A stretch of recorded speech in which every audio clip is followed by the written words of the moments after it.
Gates open, they're up and racing. Spellbinder moving a party outside Debonair. Then comes Hot Joke, is sneaking in Jobble Success, not to express.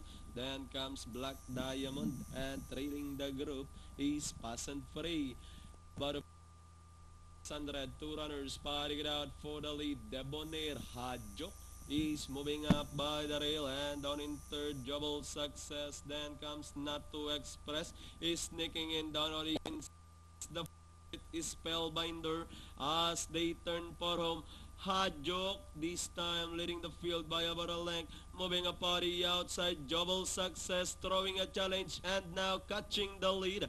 Jobel Success now by about a length and a half, moving up to take second is Spellbinder. Hot Joke with the last 50 meters more to run. Jobel Success, Spellbinder, and finally Jobel Success, Spellbinder, Hot Joke, Not to Express, Pass and Free, Debonair, and Black Diamond.